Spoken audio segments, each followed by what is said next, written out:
I will start chapter 18 from now on. Before I start, I will give more introduction about the way I'm doing the Bible commentary. I think at the very far beginning, I already say it is original thinking, reverse engineering, and analysis. That's the ways I do things. I select a word and sequence carefully. So I'm not using my original thoughts to do the analysis. At first, I analyze the statement because to analyze a statement, you need to put yourself in a neutral, in the middle. In the middles, you don't act like a Christian. You don't act like an anti-Christian or atheist, right? I'm in the neutral to see anything within the statement, all the attributes, to find out even numbers or even comments. You see the logical relationship between each others. So you try to avoid, I call it mindset. And you try to fall in the pitfall. Those pitfalls maybe the writer gave, maybe other people influence you. And it is less bias. I do admit sometimes I still have a bias. But this method will help you to eliminate those pitfalls. After you analyze things, right? Analyze the statement, then what do we do? Then that's the logic parts. Because reverse engineer, basically you deal with a black box. The black box, inside, you don't know what's inside. You don't know what's the input, right? But you see the output, just like a Bible statement. You see what God said. So through the output, you try to figure out what's his intention, why he want to do that, how he going to apply all those things. Then people ask, there is God. How could you reverse engineer God? Reverse the way he tried to do motivation, whatever. Let's say when God said love, do you think he gonna crush you to the dust? No. So it gotta be some hope within, right? Maybe it's called training by the way he called love. Or when he said bless you, he gonna make you 10 generations poor. He gonna make you a slave, and you have no hope. You have nothing. There is no way. Nobody wants to take this called bless, right? So it gonna be some way still within. It's called bless. Word itself, it's a trap, okay? When we talk about a word, so it might lead you to the ditch. But word is still a direction, kind of like I keep emphasizing. My finger point to the moon. I'm a point to the moon. So the word leads you to the truth. However, when you fall in the ditch of the words, which you notice the scar on my finger, you notice the hair on my finger, or you notice there is dirt on my finger, you lost direction because you think it's a dirty finger. How could a dirty finger doing this? How could a hairy finger? It's not beauty, whatever. All kinds of thoughts make you lost direction. So I try to do the reverse engineer through what? Deduction. Through what God say, you deduct, you find out try to build up inductively make that's the stream input one, may come out output one, something. Then after all, you need to form your original thinking, your original thoughts. Original thought is not like what church said, what Bible said, what they taught me. No, it's not. Because they say. People chew some food, right? Kind of like when you were a baby, your parents, your grandma, whatever, chew the hard things, then they put it in your mouth with their saliva. No, I'm not doing this way, and I hope you don't eat those food. Basically, I rather you like a bird view. You jump out of the chess ball. You don't follow the chess rules. You see whether we should follow the rules or whether the rules does apply for this. You need to jump out of the ball in a bird view to see things. Even people say, no, you have a leap. So what? It's still my view. Maybe someday you will turn around and say, okay, that's not good view, but it's good self-examination and self-denying, because you keep thinking, keep shaping, practice your thoughts, thinking method. And it's maybe sometimes not even leap. It's a think out of the box, totally out of box, right? It's good. At least you have somewhere to land your foot. So that's called think out of box. Can everyone do think out of box? No, most of it cannot. Their mind is fixed. So right here, I would ask, or a clear to make you clear the way I'm doing analysis and the way I'm doing the Bible commentary. It's not conventional theology ways. Oh, God is love, God is something. I want you to form your own opinion. I want you to see the true faith from yourself. That's the ways I'm doing. That's before I start chapter 18. That's my comment before start chapter 18.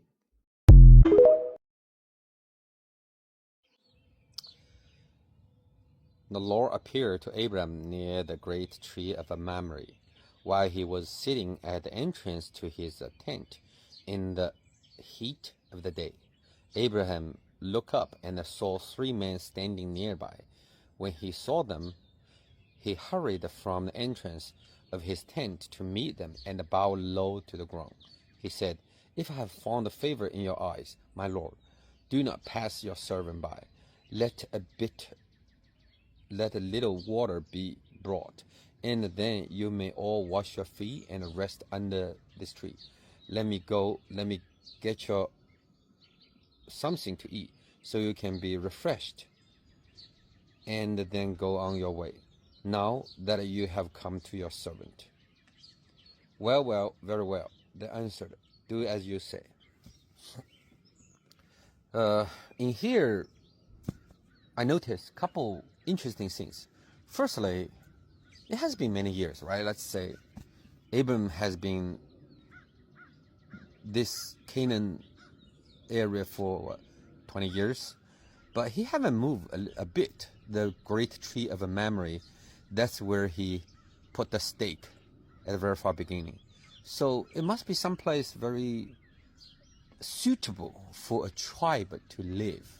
So also the tree, probably this tree, the big tree, probably the only tree or very few tree can represent his position, his authority, something. So nobody will dwell nearby the tree. So when you see Abraham sitting under the tree, he shows, I'm the big lion, I'm the head of everybody, everything, and that's my territory. That's kind of like an animal, same thing, big lion sits right there and no other lion nearby. That's how I feel. Also, another thing is, I didn't see any like a guard, servant, security, whatever, for the whole tribe. Was noticed 3 men, and they give Abraham a pre-head notice, because see, like it's the entrance to the tent, so it's really close to his safety, right? To harm him. So Abraham, at this moment, he suddenly saw 3 men standing really close to him. And when you will lay down under the sun, you're 99 years old, and all you like is enjoying the sunshine, right? You get feel warm, feel nice. You can rub your belly. You can maybe rub your belly. It feels good. Then suddenly 3 men standing nearby you what do you think? The first your instinct, whoa, shoot, assassin, or some, because without notice, he has been a chief for so long, and it gotta be some procedure. Okay, someone is coming, someone is coming. Yeah, okay, let him in. So that's the procedure. But there is nothing. It suddenly boom appears 3 men. What's in your mind? One, assassin. Second is what? Is maybe people with very special power, or maybe God. But anyway, for most people think, wow, some dramatic things happen, and it could be assassin. And he tried to remain calm and make like, okay, well, my Lord is not for God, it's for people. Show respect, show, you give like a praise to Lord, call them Lord. Actually it's not, it's just that time I believe mostly for stranger, for like a people looks decent, looks high power. So my Lord. And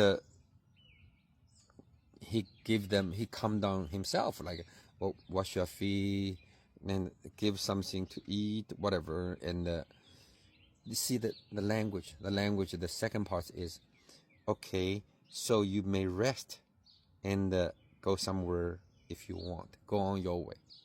So may I'm not your destination, may I'm not the one you want to kill. If you want to do something, okay, I help you, and help yourself. That's I sense. Sure, you can see like, oh, Abraham may sense they are the God's messenger, so he just, okay, yeah, I don't know what's going on, but you know what, I do my best to treat you, and after this, proceed God's will. That's another explanation. I think that time we put ourselves back to the real situation. Those are like that time the population is very limited. People just live in very small tribe, or people live in one tribe for a long time. They don't really move that much, so you don't have much opportunity to see strangers. I make one example. I don't know if you may have the example, or you may have the experience also. When I was young, I traveled to Tibet, and I was travel through my feet. So I went to those tribes, only 2-3 tents, and very small tribe. They're very, very warm, very, very nice to strangers. I mean, how nice? Let's say they offer me stay. They offer their daughter to sleep in the tent because they want what? They want an extra population. That's that time people they don't mind a stranger, because you have the capability to wander around as a nomads. The word nomads. You gotta be blessed, or you gotta have some kind of specialty, unique things, and they are the one live on the ground, live on this peace land. But you are someone can wander through. They respect you, so they want you to leave your seats. Yeah, that's I think that time human being. Yeah, they're not really I care about like a race or tribe or whatever. Probably only the one take the direct offspring may need like it's from a wife, from somebody. The rest they want the population. They really don't care that parts. Yeah, that's I see from this couple sentence. So I have two things needs to mention about it. One is I noticed the number of 3, 3 person, right? 3 angels, 3 messengers, and God, or like a lot of like a culture. 3 is a very powerful number, such as like in U.S. like our system, our legal, our executive, or the system are 3, and Nikola Tesla, he favors 369. The number of 369 has mysterious power. 3 is a very stable number. It creates a surface, the minimum number it requires. So I think 3 angels or 3 messengers came to Abram. It's a very serious things to do. For what?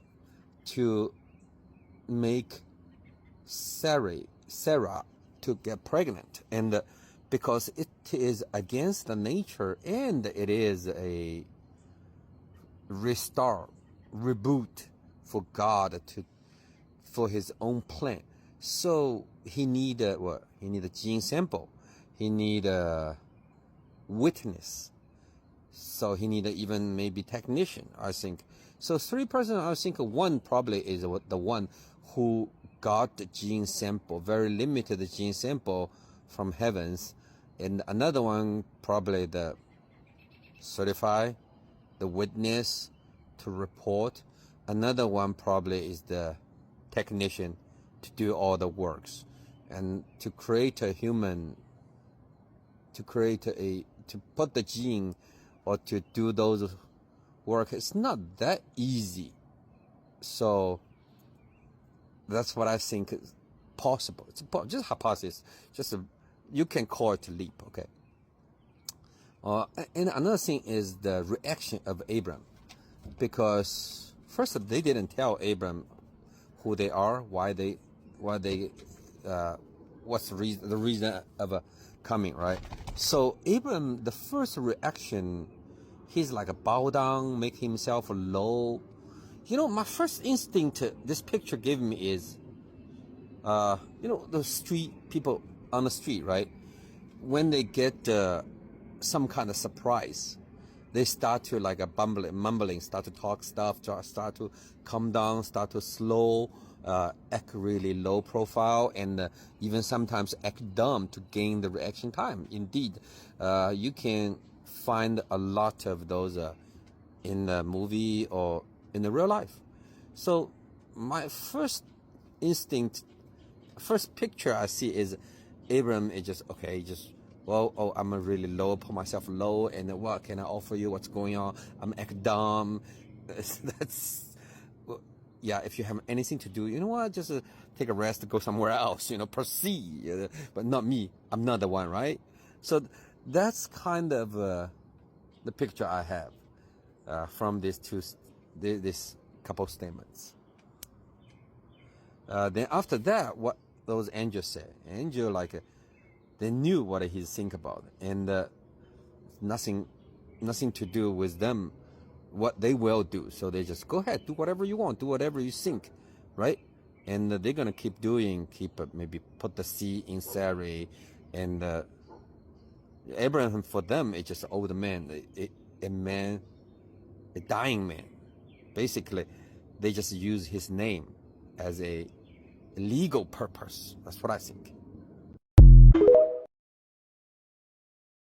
So Abraham hurried into the tent to Sarai.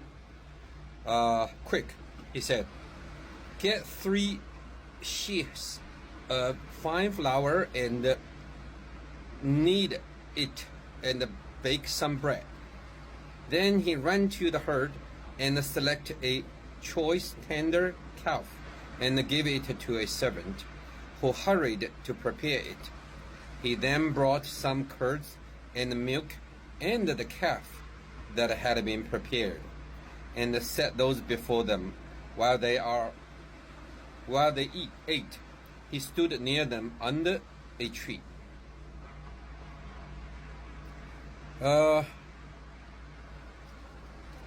here, it's Abraham. He must be really question or worry about what's going on. See, you notice at the very far beginning, right? He looked up for 3 people, and when you rub your tummy, and under the sun, you relax, and you suddenly saw 3 people stand in front of you. You're scared, and must be usually those kind of angels or messengers. They are huge. They are tall. So he's scared.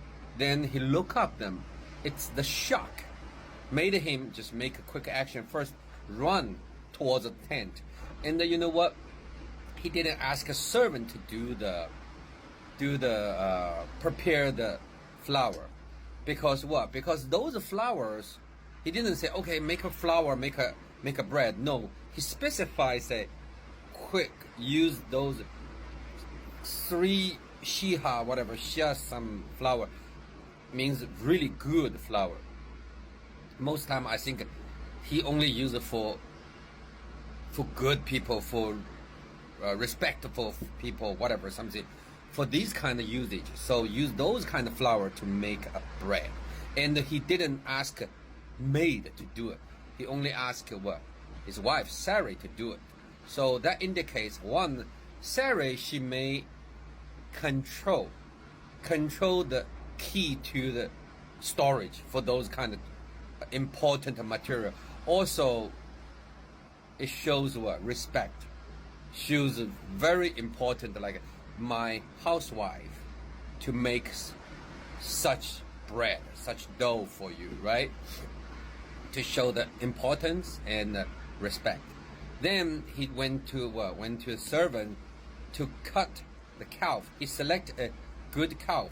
You don't select a cow. You select a calf. Calf is good and the meat is tender. So he showed the highest respect at this moment. Because what? Because that's his life. Think about it. You look back. What Abraham, his strategy, his tactic for the war. He's a special force. He led like 300 houseborn people to like penetrate all the enemies, right? So he's a special force guy, and he knew like how much takes for these 3 people, skillful, powerful, whatever, just like get to him, to the tent. And when he prepared everything, he stand under the tree while they're eating, which means what? I leave my position, I leave my post to you. I'm the second, you are the Lord. He showed really humble, really really carefully. He doesn't want to make any wrong movement. So that's what I sense in here. And at this beginning, I don't think Abraham know they are from what? From God. So I think that time a lot of gods, plural, and send a message to the earth, work within the people. And so if you mess with one, you might get like some disaster or some kind of bad things happen to you. So you better show respect to all people with special power, special force. So you notice in here 3 angels, all messengers. They actually enjoy the food, bread, calf, curds, milk, all those things. So I wonder, firstly, are they human or not? So secondly, whether they are really gods, right? They are God or angels. Does angel really need the food as a energy, or they just treat it as some kind of simple signal to Abram, say, okay, yeah, we take your food, so we take your offer, so we'll have a peace. So I think that indicates a couple of things. Firstly, that time, not many nomads, not many wanderers, they are violent. They pass by some tribes. If you treat them well, they will return you with kindness. They just need a little, fulfill the hungers, then keep going. That's their mission, is not take over the tribe. So that's one assumption. Second thing is, those 3 peoples, they are not gods. They are not angels. They are just maybe it's mystery priest, or some people God put the special power to made them as a messenger. Or they are special type of people son of gods, half son of gods, or some like messengers from heaven, and that they still need earthly energy, material to support them to fulfill their lust, fulfill their desire. Because have you ever seen God really loves food? No, he enjoys some smelling, right? Aroma from the beginning. And if you offer some good food, he likes. If not, it's not like it. But it's not the food itself. It is the selection, the sincere selection, the value of this, the sacrifice. So that's, I think, the three angels. At this moment, I think they are maybe half human, because they have the mission and to help Sarai to produce the offspring, and they carry the samples. I think also when they enjoy all those foods, I think they want to like see whether Abraham is sincere or not, and kind of like you hold yourself some position, right? I'm higher. I'm from higher. If you treat me not that good, I might not make a deal with you. So I believe God made a deal with heavens to pass the new seed to Sarai. But the opponent or the agreement, the executioner, those people who conduct this kind of mission may not that happy, because they are not God's his party. That's what I feel. So three people, they enjoy the food. Also, they let Abraham standing beside them. Well, you want to act like you are God, you have to hold certain gesture, right? So you are the servant, you stand by, okay? And I enjoy the food, everything. And wait, you really, I'm observed, wait till you kind of lost patience, or wait a certain moment. Then I will say, okay, who is who, what is what, that kind of things. Yeah, it's that's the picture I see.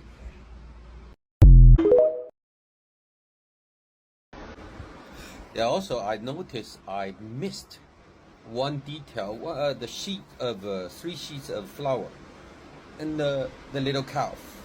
I did a kind of little thinking. Firstly, 3 sheets of flour, it's a measurement unit. So you're looking for how many pounds? Looking for 21 kilogram, right? One sheet's like about 6 kilograms, so 18 kilogram of a flour. So from that size, it says you will feed 100 people. Make those flours can make a bread for 100 people. So why three person need 100 people size of a bread? I just feel like interesting. Secondly, the little calf. Usually a calf weighs about 90 to 100 pounds, probably a little more, a little less. Anyway, so when you take up the bones, you have about half of the meat, right? Half the meat or those things.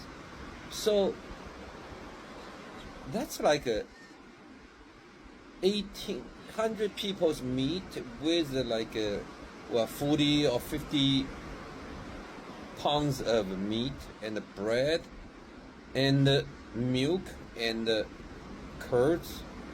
That's a lot.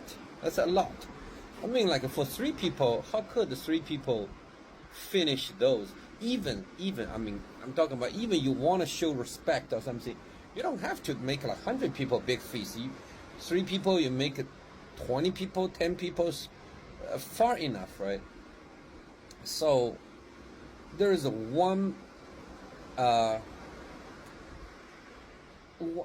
two hypotheses. Okay. One is Abraham doesn't know how many people really after that. He knew these 3 people, and And he think, is there any more people behind them, outside or something? They're gonna have more like what? Surprise fire or ambush, whatever, something. So as a precaution, he prepared like about 100 people's food. So that makes like he aware the enemy size. If you are enemy, how many, right? And if you don't, maybe you cannot finish the 100. You don't need. So those food gonna left here anyway. You can eat some, you can carry some, but you can't carry 100 people's food. So it'll be fine. But if there is more enemy, definitely those people, they will what? They will carry all the food, those supply for their colleagues, their fellows. And maybe that's the ways he estimated or he balanced those bandits around the Canaan area. Because you remember, previously, Abram, he's a what? He's a bandit. He just robbed people, he killed people, he get wealth. So when he became the king of the bandit, he's like that's the ways he measure, he estimate, assess the other party. That's one explanation. Another explanation is these threes, they are giants. They are giants, and because Abram has to look up them, right? So they might be like 10 feet, 20 feet, whatever. But those people, the number are very rare, not many. Just like in the Bible, it talk about King David killed the Philistines, another guy, the huge guy, whatever. There are some huge guys, but they are not many. So those people, they need a lot of food. And those people, they probably the descendant of God's son or God's son itself, whatever. So God used them. So I think for people like 10 feet, 15 feet something, one person probably do take like 10 people or 20 people's food. So it's possible. It's possible. So that's, I think, the reason of 3 sheets of flour and the calf, milk, curds, those things, just for 3 people. And 3 people has no objection and nobody question why we need that many. That's the detail I missed.